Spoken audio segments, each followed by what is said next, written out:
Imagine कीजिए आपके गांव का जो स्कूल है वो सडनली बंद हो चुका है। अब 7 साल का बच्चा जो पहले पास के स्कूल में पढ़ता था, अब उसको 5 किलोमीटर डेली ट्रेवल करना पड़ता है पास के गांव में जाने के लिए, सिर्फ पढ़ने के लिए। कुछ बच्चे ऐसा कर पाएंगे और बहुत ऐसे होंगे जो नहीं कर पाएंगे, तो वो क्या करेंगे? Finally they will quit, right? This is not some hypothetical story, it is in reality. पिछले 10 सालों में तकरीबन 90,000 गवर्नमेंट स्कूल्स इंडिया में बंद हो चुके हैं। ऐसा क्यों हो रहा है? सडनली स्कूल्स बंद क्यों हो रहे हैं? गवर्नमेंट का इसके पीछे कारण क्या है? क्या ये पॉलिसी में कुछ ना कुछ चेंज आना चाहिए? सारी की सारी डिस्कशन हम आज करने वाले हैं। Hello everyone, I am Amandeep Kaur and I welcome you all to our YouTube channel. आज का हमारा जो टॉपिक है for discussion is 94,000 government schools close, what happening. ठीक है, तो ऐसा क्या हो रहा है जिसकी वजह से गवर्नमेंट स्कूल्स इतने ज़्यादा नंबर में बंद हो रहे हैं? ये गवर्नमेंट का क्या ये स्ट्रैटेजी है, उसके बारे में हम आज डिस्कस करने वाले हैं। So government schools in decline, ये हमारे पास डाटा है। According to the data of NITI Aayog, the think tank of India, nearly 94,000 schools have been closed in last decade. पिछले 10 सालों में 94,000 के तकरीबन जो स्कूल्स हैं वो बंद हो चुके हैं। ठीक है, around 25 schools shutting every day, right? Important point to note. And government schools में जो इनरोलमेंट है, जो बच्चों का एडमिशन है, that is declined by 2.26 crore students. ठीक है, it's a very very large number, 2.26 crore people. ठीक है, इतने बच्चे जो हैं वो इनरोलमेंट जो कम हो चुका है। यहाँ पे आप देख सकते हो, अगर 2005 की बात करें, 71% जो था वो हमारा क्या था, शेयर था कि कितने, अगर हम बात करें कि आपके सामने एक प्राइवेट स्कूल है, एक गवर्नमेंट स्कूल है, 71% ज़्यादा बच्चे कहाँ पे थे? गवर्नमेंट स्कूल्स में थे। अगर हम बात करें 2024-2025 के डाटा की, 49%, अप्रॉक्सीमेट 50% शेयर जो गवर्नमेंट स्कूल्स का है एंड 50% जो शेयर है वो प्राइवेट सेक्टर का है। ये हमारे सामने डाटा है। ठीक है जी। Why are school closing? तो वैसे इतने बिल्कुल ये सडनली नहीं हो रहा, ये गवर्नमेंट का स्ट्रैटेजी है। नेशनल एजुकेशन पॉलिसी 2020 के अंडर ये बात डिस्कस हुई थी कि कहीं ना कहीं स्कूल्स को रैशनलाइज करने की जरूरत है, राइट? सो कहने का मतलब ये है कि we have to undergo the school rationalization. इसके अंदर ये क्या था कि अगर बहुत ज़्यादा नंबर ऑफ स्कूल्स हैं, वहाँ पे एजुकेशन भी प्रॉपर नहीं दे पा रहे, एफिशिएंसी पे हम नहीं काम कर पा रहे, तो merger is a good option. क्योंकि मर्जर होगा तो रिसोर्सेज जो हैं वो कंबाइन होंगे, टीचर्स जो हैं वो कंबाइन होंगे और जो वैकेंसीज हैं वो फिलफिल होंगी और बेटर एजुकेशन दी जा सकती है। That was the idea behind this move, अगर हम गवर्नमेंट के पर्सपेक्टिव की बात करें। ठीक है, सो मर्ज स्कूल विद लो एनरोलमेंट। मान लो 5-6 किलोमीटर में 2 स्कूल्स हैं, दोनों में बच्चे बहुत ज़्यादा कम है, तो उसमें एक में मर्ज कर दो। ठीक है, बेटर यूटिलाइज टीचर्स, जैसे हमने बात करी। एडमिनिस्ट्रेटिव जो कॉस्ट है वो रिड्यूस हो जाएगा। अब ये स्कूल को रन करने के लिए आपको कमर्शियल कॉस्ट लगनी है और इंफ्रास्ट्रक्चर भी इंप्रूव कर पाएंगे, because now you have to focus on one school rather than two in one area। तो कहीं ना कहीं ये आइडिया था जिसको ध्यान में रखते हुए स्कूल जो है उनका नंबर कम हो रहा है, which is okay, we understand this thing। ठीक है, और जैसे मैंने पहले बताया, नेशनल एजुकेशन पॉलिसी 2020 ने भी इस आइडिया के बारे में बात करी थी। ठीक है, बट ये ध्यान रखने वाली बात है कि ये स्पेशली बोला गया था कि इट डजंट मीन कि जो नेबरहुड के स्कूल्स हैं वही बंद हो जाएं। एफिशिएंसी चाहिए बट एक्सेसिबिलिटी भी उतनी ही इंपॉर्टेंट है, ये स्पेसिफिकली बात हुई थी। ठीक है, अब ये तो हो गया गवर्नमेंट का पर्सपेक्टिव। अगर हम क्रिटिक्स की बात करें, वो ये कह रहे हैं कि कहीं ना कहीं ये जो क्लोजर्स हैं ये किस बेसिस पे हो रहे हैं? पॉपुलेशन शील्ड के बेसिस पे, but it's not the case.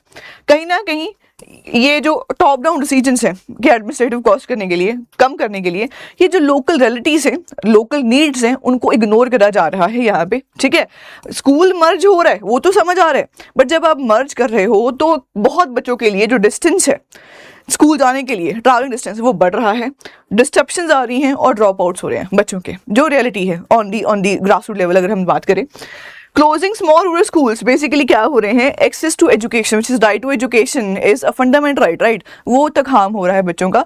Travelling की वजह से बहुत से मेनली गर्ल्स, हम आगे बात करेंगे, उनको जो पहले एजुकेशन एक्सेसिबल था अब नहीं है, राइट? तो कहीं ना कहीं बच्चे जो हैं ज़्यादातर रूरल एरिया से, ट्राइबल लोग हैं या डिसएडवांटेज कम्युनिटीज़ हैं, ठीक है, जो सोशली इतना वेल डेवलप्ड नहीं है कम्युनिटीज़, वो ज़्यादा सफ़र कर रही हैं इस पर्टिकुलर प्रॉब्लम से। ठीक है, तो कहीं ना कहीं ये दिक्कत हमें देखने को मिल रही है। ठीक है जी, अब पॉइंट ये है कि कौन सी स्टेट सबसे ज़्यादा अफेक्ट हुई हैं, किन में ज़्यादा जो हमें स्कूल के नंबर रिडक्शन में देखने को मिली है।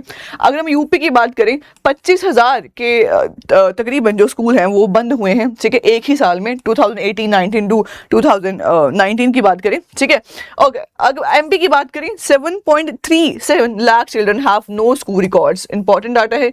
11.38 lakh children are at risk of dropping out, ठीक है, और thousands of school recorded almost no admissions, ठीक है, ये दिक्कत देखने को हमें मिल रही है। जम्मू कश्मीर की बात करें more than 4300 schools have been merged or closed, right? Children now have to travel from 4 to 6 kilometers daily, right? ये उनको प्रॉब्लम आ रही है एंड 13,000 के तकरीबन स्कूल में वैकेंसीज हैं। अब आपके माइंड में आ रहा होगा कि this is not the only reason कि स्कूल बंद क्यों हो रहे हैं या वैकेंसीज क्यों ज़्यादा हैं, अदर रीजन आर देयर। हम एजुकेशन जो क्वालिटी है उस पर भी डिस्कस कर सकते हैं, बट यहाँ पे मेन मुद्दा जो है वो मर्जर ऑफ स्कूल्स का है, जिसकी वजह से डिस्टेंस बढ़ रहा है, जो एजुकेशन एक्सेसिबल थी to the marginalize section you can say, वो इम्पैक्ट हो रहा है। ये मेन डिस्कशन का पॉइंट है, ठीक है, बाकी पॉइंट्स वो हैं, ठीक है, वो हम मानते हैं उस चीज़ को, we agree with that. Who suffers the most, जैसे हमने बात करी, poor families, rural children, scheduled caste, scheduled tribes, OBCs and minority communities, जिनके पास फाइनेंशियली इतना नहीं है that they will be able to send their students send their children to specific private schools, वो ज़्यादा सफ़र कर रहे हैं, ठीक है जी। हाँ जी, और कॉन्सिक्वेंसेस क्या हो रही इस बात की? पहली बात हमने बात करी, लॉन्ग डिस्टेंसेस, रोज बहुत किलोमीटर्स तक चलना पड़ रहा है, बहुत बच्चे कर पाएंगे, बहुत ज़्यादा कर भी नहीं पाएंगे, ठीक है। ड्रॉप आउट्स इंक्रीज हो चुका है क्योंकि again because of that cost increase, कहीं ना कहीं बच्चे स्कूल नहीं जा पा रहे हैं, ठीक है। टीचर शॉर्टेज है, ठीक है, बच्चे एक ही टीचर है जो क्लास 1 2 3 4 5 सभी क्लासेस को एक टीचर पढ़ा रहा है बिकॉज ऑफ द वैकेंसीज, ये दिक्कत है, ठीक है। तो इस वजह से कहीं ना कहीं टीचर भी लाइक क्वालिटी भी फॉल करेगी ना, बर्डन बढ़ेगा तो ओवरऑल एफिशिएंसी नहीं दे पाएगा टीचर भी, ये भी चीज़ें हैं, ठीक है जी। प्राइवेट स्कूल्स का राइज भी हो रहा है, वो भी हमें समझ आए, प्राइवेट स्कूल ज़्यादा एफिशिएंटली जो एजुकेशन है वो प्रोवाइड कर रहे हैं, although at high cost, but कहीं ना कहीं बच्चे भी वहाँ पे जाना चाहते हैं और पेरेंट्स मुश्किल से भी उनको प्राइवेट स्कूल में भेजते हैं because of high quality education, ठीक है। एंड इससे ये समझ आ रहा है कि कहीं ना कहीं जो एजुकेशन है वो और भी एक्सपेंसिव होती जा रही है, ठीक है जी। ये दिक्कतें हमें जो देखने को मिली हैं, ठीक है। अब नाउ अगर रैशनलाइजेशन की बात करें, वी अंडरस्टैंड द कॉन्सेप्ट, उनका गवर्नमेंट का आइडिया क्या है वो भी हमें बात समझ आई है, बट अगर हम यहाँ पे बात करें रिस्पॉन्सिबल कौन है इस चीज़ के लिए, अगर हम एजुकेशन की बात करें, आप लोगों ने ये बेसिक यूपीएससी में हम पढ़ते हैं पॉलिटी में, that education comes on concurrent list, ठीक है।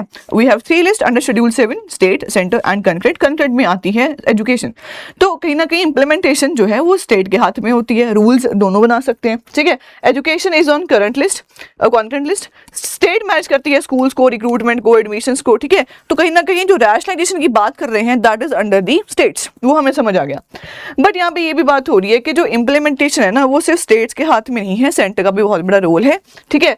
सो सेंटर ने right to education act enact करा था, राइट टू एजुकेशन जब हमें 86 अमेंडमेंट 2002 में जब राइट टू एजुकेशन हमारा फंडामेंटल राइट बना, राइट टू एजुकेशन एक्ट आया, नेशनल एजुकेशन पॉलिसी 2020, ये सब सेंटर ने दिए हैं हमें, ठीक है।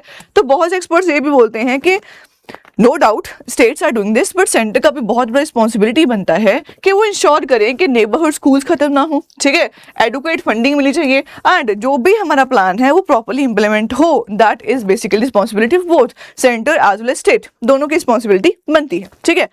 ऑल्दो राइट टू एजुकेशन जो है वो गारंटी करता है कि फ्री एजुकेशन मिलनी चाहिए बच्चों को, हम समझते हैं, बट प्रॉब्लम्स हैं, जैसे राइट टू एजुकेशन की अगर मैं बात करूँ, वीक इन्फोर्समेंट है, ठीक है। प्रॉपर्ली जो स्कूल मैनेजमेंट कमिटीज बताई गई थी पर्टिकुलर एक्ट के अंदर ही होनी चाहिए, वो इनएक्टिव है इन multiple image of the schools, ठीक है। पेरेंट्स के पास लीगल अवेयरनेस नहीं है, फोकस एडमिशंस पे है, लर्निंग क्वालिटीज़ पे नहीं है, जो देखा जाता है ज़्यादातर गवर्नमेंट स्कूल्स में, ठीक है।